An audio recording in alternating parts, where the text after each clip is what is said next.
Good morning, students. Today I will explain chapter number 18, chapter name Body Fluids and Circulation. Student, in this chapter you will study about the blood circulatory system. Student, you have learned that all living cells have to be provided with nutrients, oxygen and other essential substance. Student, जैसा कि आपने पिछले कुछ chapters में सीखा था कि all living cells need nutrients, oxygen and other essential substance, and also waste or harmful substances produced have to be removed continuously for healthy functioning of tissue. A student,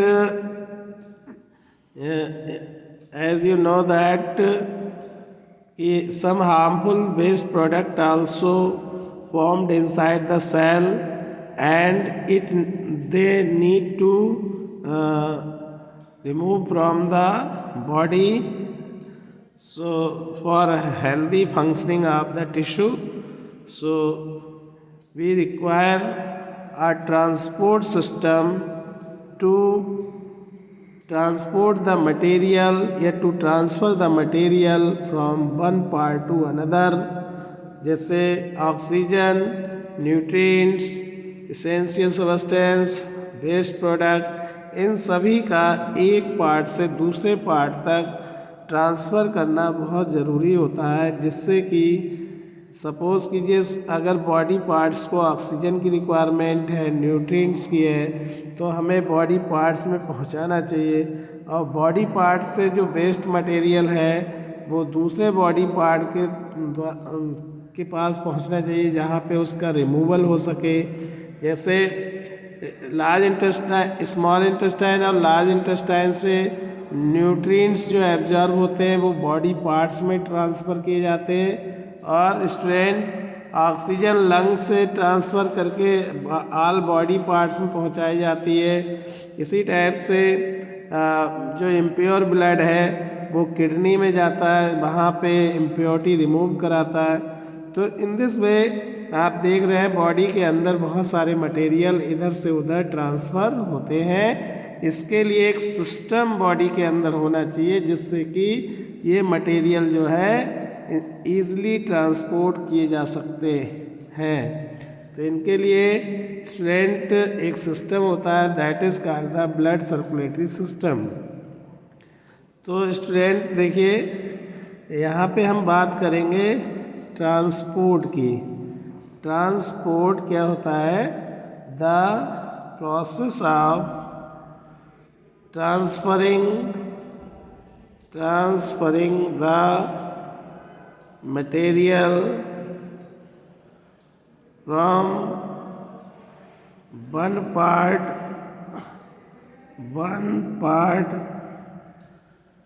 to another is called transport. तो student, एक part से दूसरे part में material का transfer करना ही transport कहलाता है, और ट्रांसपोर्ट को हम सर्कुलेशन भी कह सकते हैं। Student, transport process is done by our circulatory system. So now we discuss here type of circulation. Circulation कितने टाइप के होते हैं? तो फर्स्ट है इंट्रासेलुलर सर्कुलेशन, सेकेंड है extra cellular circulation. Student, cell के अंदर अगर मटेरियल, सेल टू सेल अगर मटेरियल ट्रांसफ़र हो रहे हैं तो वो इंट्रासेलुलर सर्कुलेशन कहलाता है। स्टूडेंट, जैसे all eukaryotic cell include protozoans, जैसे कि आपने देखा होगा कि सेल के, मान लीजिए कोई प्रोटोजोअन है जो सिंगल सेल से बना है, तो उसके अंदर जो मटेरियल का ट्रांसफ़र होगा वो इन्वायरमेंट से सेल के अंदर या सेल से इन्वायरमेंट के अंदर। तो स्टूडेंट इस तरीके से मटेरियल ट्रांसफ़र होंगे। एक्स्ट्रा सेलुलर सर्कुलेशन का मतलब है स्टूडेंट जैसे कोई भी मटेरियल है वो स्टूडेंट किसी सिस्टम के थ्रू सर्कुलेट हो। जैसे एक्स्ट्रा सेलुलर सर्कुलेशन में क्या है, वाटर सर्कुलेशन आता है पोरीफेरन और सिलेंट्रेटा में। पोरीफेरन और सिलेंट्रेट एनिमल्स के अंदर वाटर सर्कुलेशन होता है, जिसमें वाटर जो है मटेरियल को पूरी बॉडी में ट्रांसपोर्ट करने में हेल्प करता है। इसी टाइप से प्लेटीहेल्मिन्थीज में पैरन काइमल फ्लूइड सर्कुलेशन होता है। एसके हेल्मिन्थीज में स्यूडोसीलोमिक फ्लूइड होता है, जिसके थ्रू मटेरियल ट्रांसपोर्ट होता है। Annelida, arthropoda, Mollusca, Echinodermata, Hemichordata, chordata में ब्लड सर्कुलेशन होता है, जिसमें ब्लड जो है बॉडी फ्लूइड होता है, जिसके थ्रू ऑर्गेनिज्म में ट्रांसपोर्टेशन होता है और मटेरियल ट्रांसपोर्ट होते हैं one part to another part. तो in this way you can say that circulation two type का होता है, इंट्रा सेलुलर सर्कुलेशन और extra cellular circulation. Intra cellular circulation को ही साइक्लोसिस कहा जाता है। जितने भी प्रोटोजोअन्स होते हैं इनके अंदर इंट्रा सेलुलर सर्कुलेशन पाया जाता है। एक्स्ट्रा सेलुलर सर्कुलेशन स्टूडेंट बाकी मल्टी सेलुलर लिविंग बीइंग के अंदर होता है। और मल्टी सेलुलर लिविंग बीइंग चाहे वो पोरीफेरन्स हो, सिलेंट्रेट हो, प्लेटीहेल्मिन्थीज हो, एसके हेल्मिन्थीज हो या एनिलेट्स हो, आर्थ्रोपोड्स हो, मोलस्क हो, इकाइनोडर्मेट्स हो, हेमिकार्डेट हो, कार्डेट हो, इन सभी के अंदर एक्स्ट्रा सेलुलर सर्कुलेशन होता है। और इन सभी में लगभग थोड़ा सा अलग अलग टाइप का सर्कुलेशन, किसी में वाटर सर्कुलेशन है तो किसी में पैरेन्काइमल फ्लूइड सर्कुलेशन है, किसी में स्यूडोसिलोमिक फ्लूइड सर्कुलेशन है। तो एनिलिडा से लेकर कार्डेटा तक के लिविंग बीइंग में ब्लड सर्कुलेशन है, जिसमें ब्लड के थ्रू मटेरियल ट्रांसपोर्ट होता है। Now student we discuss here blood circulation. Blood circulation क्या होता है कि when transport of material takes place through blood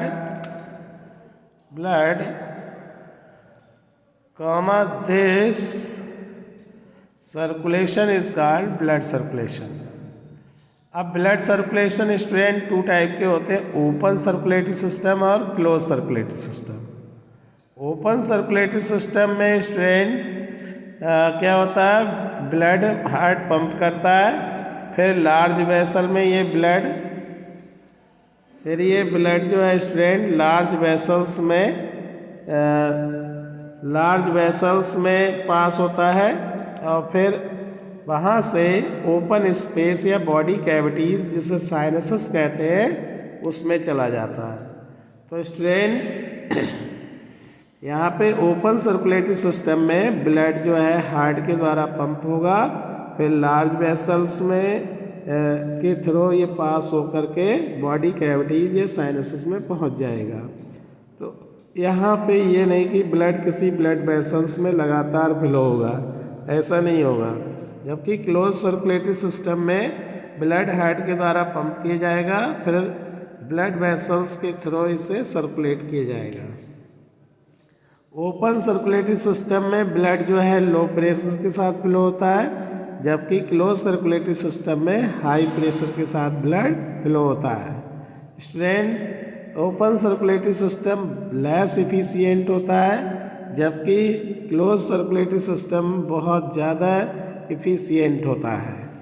open circulatory system में एक्सचेंज ऑफ मटेरियल ब्लड और बॉडी सेल्स के बीच डायरेक्ट होता है, जबकि क्लोज सर्कुलेटरी सिस्टम में एक्सचेंज ऑफ मटेरियल जो है ब्लड बॉडी सेल्स के बीच इनडायरेक्ट होता है, मतलब डायरेक्ट नहीं होता है। तो ये टिश्यू फ्लूइड के थ्रू होता है। ठीक है स्टूडेंट, तो जैसे एनालेट, सिफेलोपोड, कार्डेट, इनके अंदर क्लोज सर्कुलेटरी सिस्टम होता है, जबकि आर्थ्रोपोड, मोलस्क, इकाइनोडर्मेट्स और हेमिकार्डेट्स, इनके अंदर ओपन सर्कुलेटरी सिस्टम पाया जाता है. तो in this way you can understand type of blood circulation. Thank you for watching this lecture.